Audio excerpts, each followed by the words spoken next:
Depuis que la fille a visité la maison de sa grand-mère, elle a rencontré un chiot qui parlait. Le chiot a demandé à la fille de l'aider à enlever une épine coincée entre ses dents. La fille a couru pour dire à son frère ce que le chiot avait dit. Quand la grand-mère a entendu ce que la fille a dit, elle a demandé à la fille comment elle le savait. La fille a répondu, le chiot m'a dit. Mais la grand-mère ne croyait pas que la fille pouvait comprendre les animaux. La grand-mère a dit que le chien ne laissait jamais les étrangers le toucher, encore moins lui parler. Juste au moment où la grand-mère finit de parler, le chiot ouvrit docilement la bouche et regarda la fille, attendant clairement que la fille l'aide. Toute la famille resta stupéfaite. Ils avaient toujours essayé de comprendre ce qui n'allait pas avec le chiot, mais ne s'attendaient jamais à ce que ce soit la fille qui découvre la vérité. Lorsque le frère de la fille sortit l'arête de poisson coincée dans les dents du chien, toute la famille réalisa que la fille n'était pas une enfant ordinaire. Mais ils ne savaient pas que ses capacités allaient au-delà de la communication avec les animaux. Il s'avère que la fille était une étoile bénie descendue du ciel. Quiconque la traitait bien serait béni. Quiconque la traitait mal serait maudit. Quand la fille n'était encore qu'un bébé, un couple sans enfant l'a adoptée. Au début, ils la traitaient comme leur propre enfant. Mais peu de temps après, le couple a eu un enfant à eux. Ils ont commencé à ressentir du ressentiment envers la fille,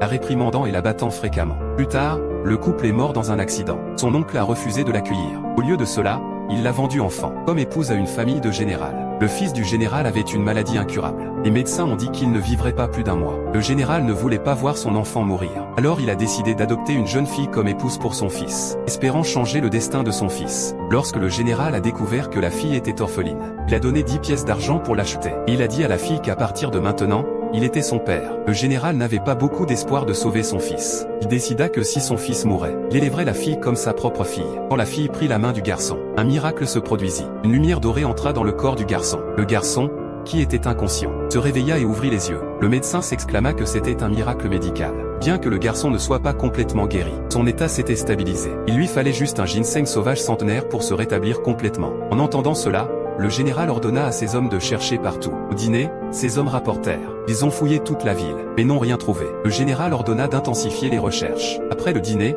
le général prépara une chambre pour la fille, laissa 2 serviteurs pour s'occuper d'elle, puis partit. La fille regardait les oiseaux dehors par la fenêtre, et leur demanda où trouver du ginseng sauvage. L'oiseau lui répondit sous la plante dans le jardin qui avait des fruits comme des lanternes rouges. Elle se rendit au jardin et ordonna aux serviteurs de l'exhumer. Bien que les serviteurs doutassent de la fille, ils n'osaient pas lui désobéir. Ils creusèrent à travers la neige épaisse et découvrirent en fait un ginseng sauvage centenaire. Le serviteur demanda curieusement comment elle savait qu'il était là. La fille répondit, l'oiseau m'a dit. Le général fut choqué d'apprendre que le ginseng avait été trouvé dans la cour. Alors le général pensa que s'il pouvait trouver plus de ginseng, il pourrait gagner beaucoup d'argent et aider les gens de la ville à échapper à la faim et au froid. Le général se précipita dans la chambre de la fille et lui demanda comment elle avait trouvé le ginseng. La fille pointa l'oiseau et dit, l'oiseau m'a dit. Le général ne la croyait pas. Il pensait juste qu'elle avait de la chance. Il l'aborda et partit. Avec le temps, la fille et le fils du général se rapprochèrent. Le garçon est aussi devenu plus fort. Le général était très satisfait. Cependant, la neige n'a pas cessé pendant tout un mois. Les habitants étaient menacés par la faim et la mort pour aider les gens de la ville. Le général a décidé de participer à un événement de jeu de jade à haut risque. Le lendemain,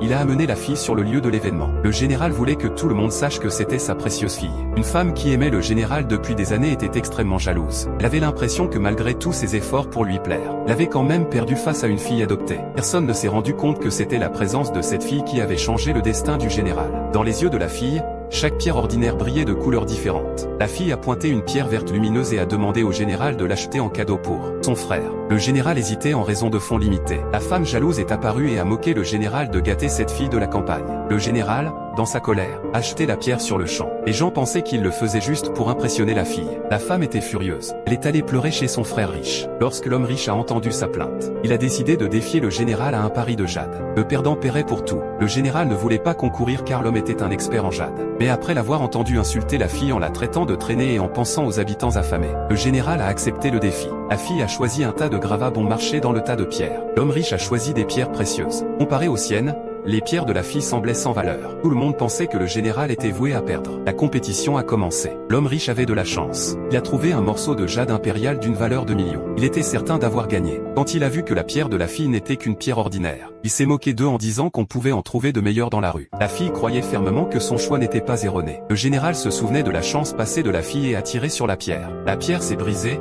libérant une lumière verte éblouissante.